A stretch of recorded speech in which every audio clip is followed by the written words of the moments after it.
Đối với này số mọi bà sang riêng chăm oi bong bật đen nâng bong cài nâu nâng bong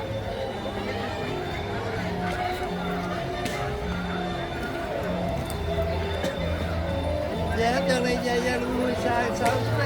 không hảo quá đâu về sao đi.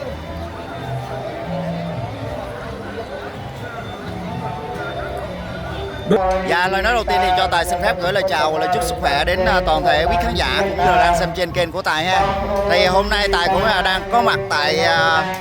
xã Vĩnh Hải, thành phố Cần Thơ nha cô chú anh chị. Đây là ngôi chùa Palen. Thì hồi đó thì cũng như là thuộc thị xã Vĩnh Châu nha. Đó là địa chỉ cũ nha. Thì hôm nay thì Tài cũng đang có mặt tại đây để cũng như là chia sẻ như là dân nghi tại chùa Palen ha.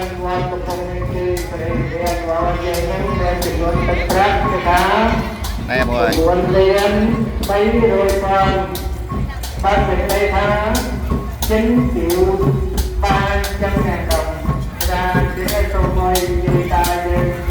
Hôm nay cũng như là lễ dân bông nha mọi người. Lễ dân bông đó tại chùa Palen nha.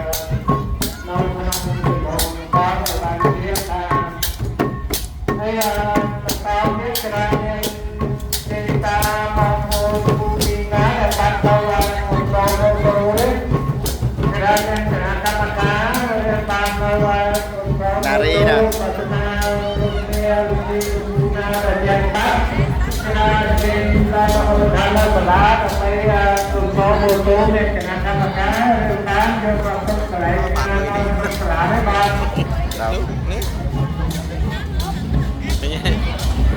Mò ra. Hello. Xua xuống đây. Lâu quá không gặp. Sóc xoài á. Sóc xoài đây. Tên nó nào đấy? Nó chơi nữa rồi. Luật ấy.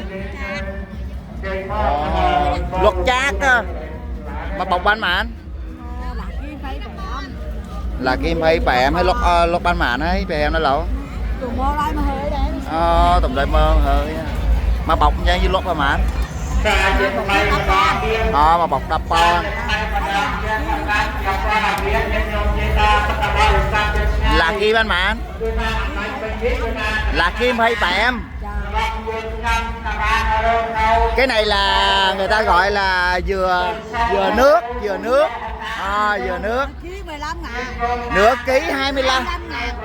Nửa ký là 25.000, chốt đơn luôn ha. Đó, ok. Chào. Lâu quá cô cũng không xuất hiện trên cộng đồng mạng, lâu lắm rồi. Đây.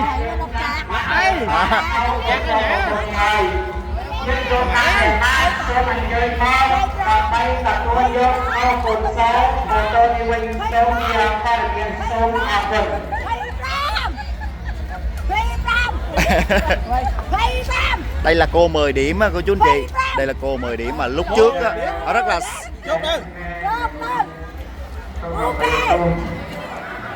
chào. Quá hay luôn.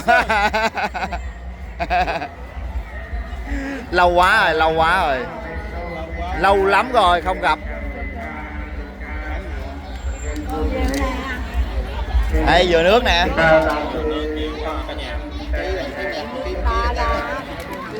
Một bọc vậy là nửa ký 25.000. Mua đã là ký 45 mà. Hồi nữa tụi con về tụi con ủng hộ ha. Bây giờ là hiện tại là chưa.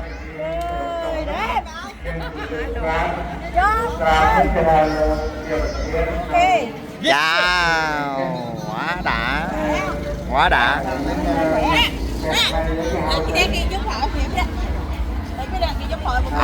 Bây giờ là có người giúp hội luôn rồi. Rồi, rất là cảm ơn cô chú luôn ha.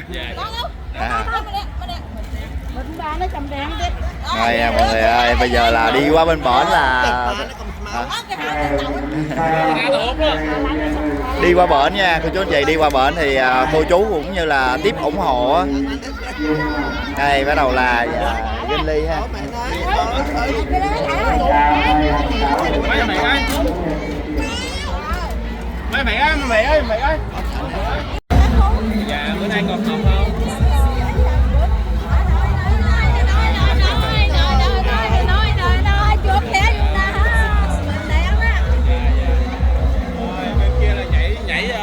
Sập cái bánh xe luôn cả nhà. Bên kia nhảy sao vậy? Bánh xe mình sập bánh xe luôn, bánh xe. Đây là lễ giăng bông tại chùa Palen nha mọi người. Đây bà con cô bác rất là nhiều luôn mọi người.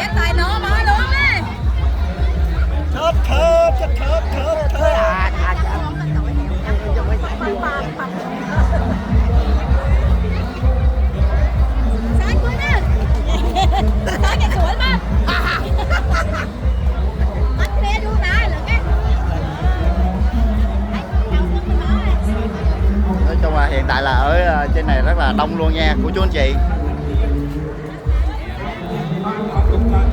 Đây. Phía bên đây thì cũng như là có bằng khen bằng gì đầy đủ nè. Đây là sân khấu nè.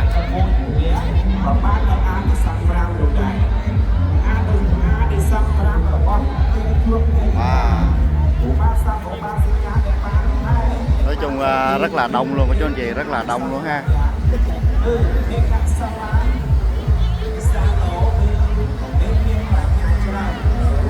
Đây là ngôi chùa Palen. Thì ngôi chùa này thì cũng có rất là ít người biết đến lắm cô chú anh chị ơi. Tại nằm ở trong vùng sâu vùng xa nên là ít có người biết đến lắm.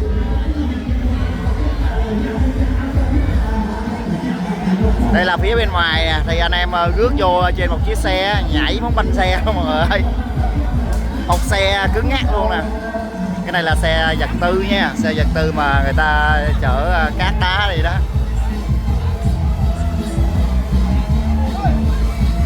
Đây quá trời luôn.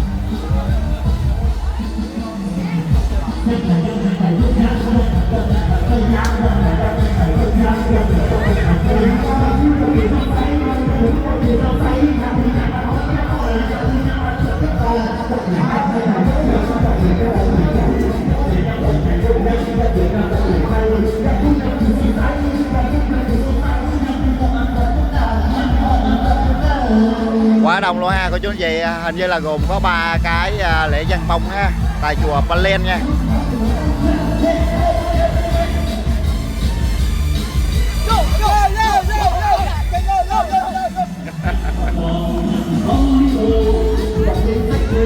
Đây là cô chú ơi, rất là đông luôn ha. Đây mới đưa vô từ từ à. Đây là lễ giăng bông cái thứ hai nha cả nhà, thì cũng đưa vô nè. Nói chung rất là đông ông chàng với mấy chú khỉ luôn ha. Quá trời luôn mọi người ơi.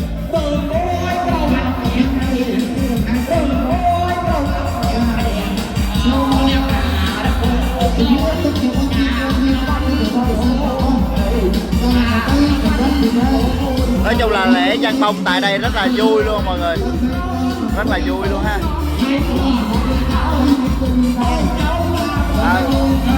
Ông chằn là quá nhiều ông chằn luôn.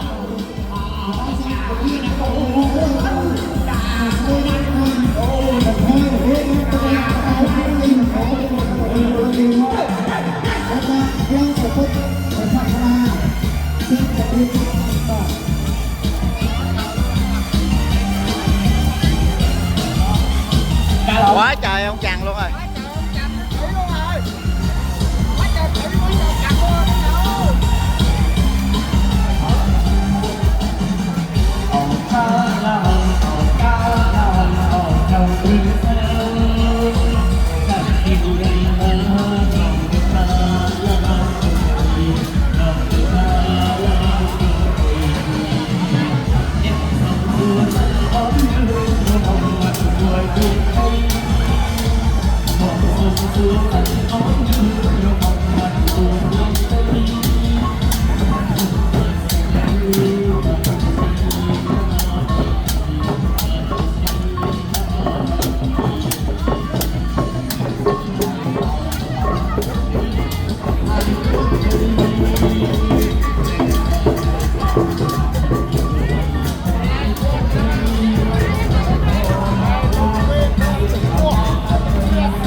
Đây là cái thứ hai nha cô chú anh chị. Nghe nói là 3 cái lận, nhưng mà cái này là cái thứ hai, còn mà bao nhiêu nữa là chưa biết nha cô chú anh chị mình. Nói chung là hiện tại thấy rất là đông người luôn.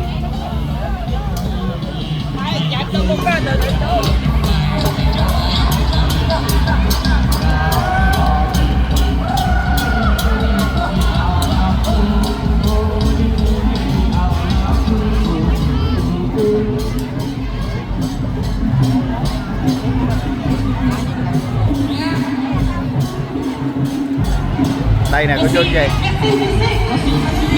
phần phía bên ngoài này nè quá trời luôn nè cô chú anh chị,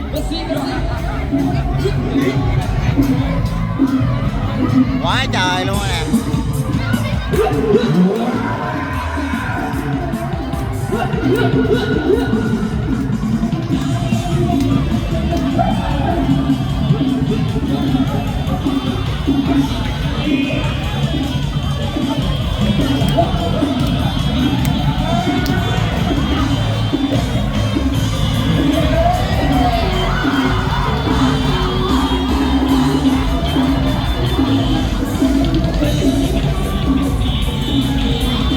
Làng lơ với tình ca đập bay tụt tuôn lơ ban sơ sa âm phi sầm na còn đâyจะคนพระเจ้าอธิกาและเป็นผู้สกข้างปัญญาซึ่งวิถาโดยฉะนั้นโซมอยประสังเรียบจำอ้อยบองบันแดงหนึ่งบองไก่โน่หนึ่งบองลิตตึ้งอ้อยชั่วอ้อยเมียนรบเรียบร้อยหายมันจะกระทันก็ชั่วอ้อยตรึตามระเบียบตีมวยตีปีหนึ่งตีใบได้ไงสรวนนั่งกาประกอบนั่งกำเปียกกำรองปากกาโดยฉะนั้นก็ส้มรัตเนียนิมันประเด็นคู่สกขังปัญญาซึ่งวิธาประเจ้าวัดกาวัดกำปองเมียนเจสีไรปรเลียนดำใบลางเลเวติกาดำใบประกอบเลปังสเสอในกำเปียกกำรองปากกาโดยมันจะกันทันกันไปนั่งฟองแต่งไปได้เชียทัวร์ยูทูบมันรู้สะท้อเราขนมบันดาลยูทูบเฟซบุ๊กเชื่อดำ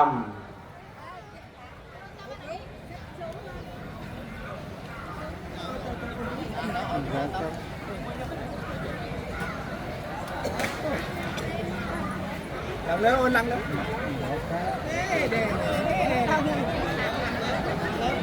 lên vào cắn đó bóng này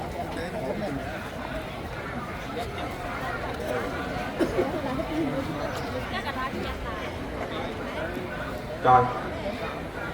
cha rồi cầm rong bạc ca nó thẳng luôn đi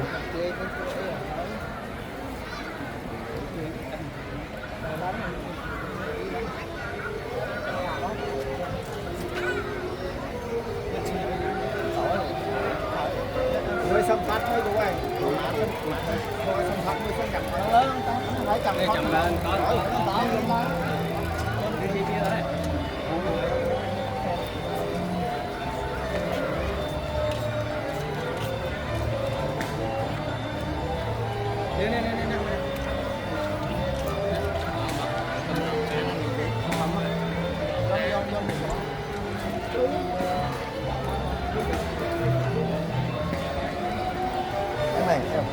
em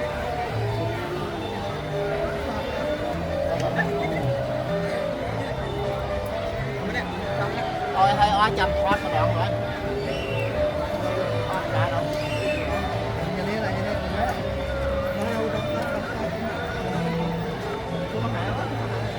โดยฉะนั้นการมาดำใบประดับยกรูปเพียบให้ดังมาจ้างอังกัดพันต่างไปหนึ่งบองต่างไปในเชียสปอร์ตวันนุสทอสับไซโลขนมบันดาลสังคมยูทูบเป็นสบกเจดำดำใบประดับยกรูปเพียบกับรองอนุสาวรีย์ชนำตีปอนซูนมาคอยประดามหนึ่งไง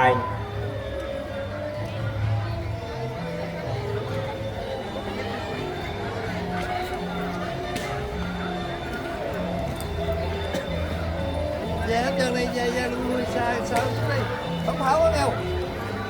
dạ sao chứ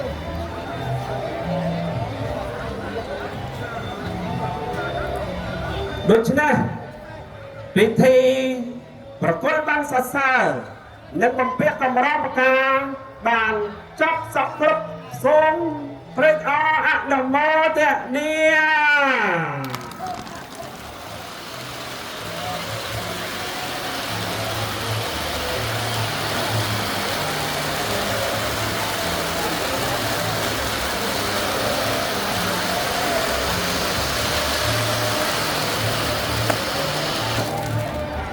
ในการวิธีเราก็ยืงมันก่อนจับโดยบริบูรณ์เตะตอนแต่จับมือเวกแต่ปันเราโดยที่นั่นการวิธีเชี่ยบันตอกระทรวงขอรับบัญเชิญอังกัดทันตั้งใบต่อการตีกันแรงเรียงพลวนดังใบการวิธีบันตอกเชียนโจนบอกดันการวิธีบันตอกเชียนโจนบอกดันคือการวิธีรบต้องประพุทธศาสนาหนึ่งโซดพ่อต้องประพุทธศาสนาคือเมียนประมวยปอเมียนปอเขี้ยวเลืองกระหอบ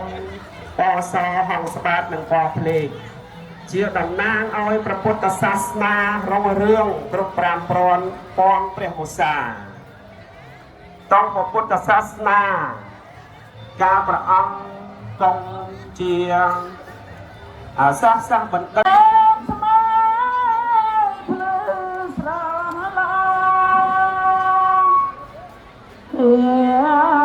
เลืองกระหอนเพลิงแต่งป่าสางหางสมัดหนึ่งป่าดาบเลือเพลงปราเตเตบ้านสมังสมาเกินจำนวนคณีกระนาโปรดอย่าแปรสมัยแปรปัดก็แปรสาบันไกลกันลา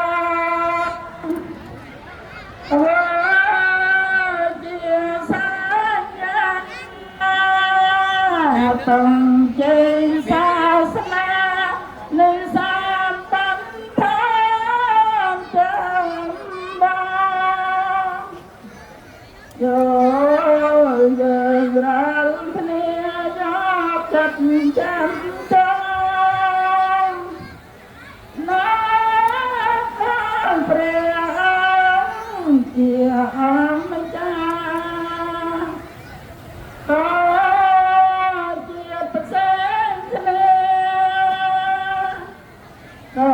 ตรายดังท่าสะสักตาเจ็บเป็นท่าสาตราเมียนสามปฏิแดงเมียนเป็นนังกาพระเอาเวลากรบเนีย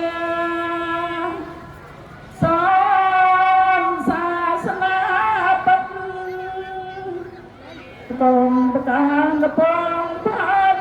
เรื่องวิสาทลายทลายหายเมียนใจจอกสายเป็นลอกาได้ต้นเจริญทลารอจราเลียนเมียนจับสมารับบอกเจียจนแพ้แพ้ทานากาลเย็นแต่โนเตวดาสมากรบพระจังบ้านสัจในสักยามทำราเจียมนอกเมียทำไมกันน้ำบ้านพาตัก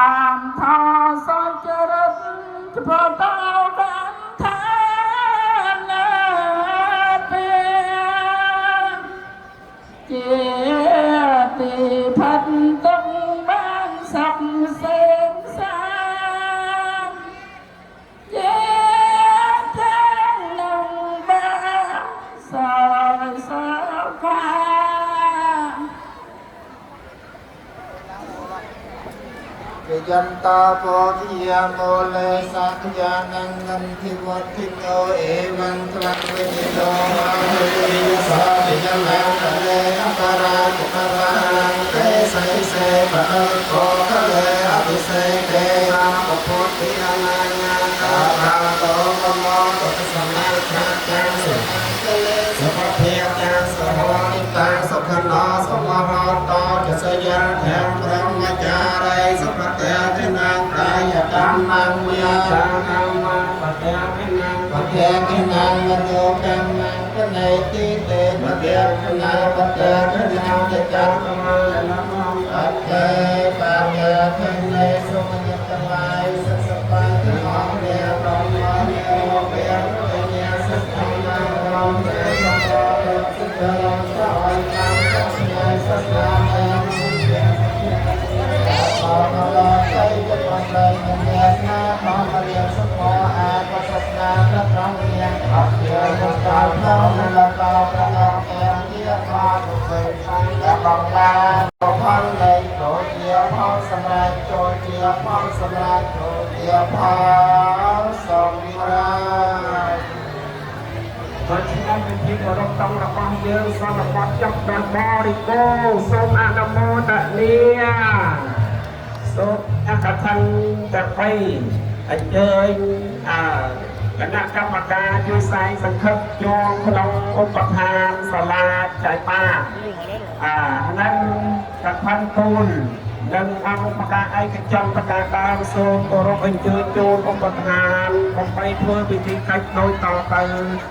เทียบโซมโอรบดังโซม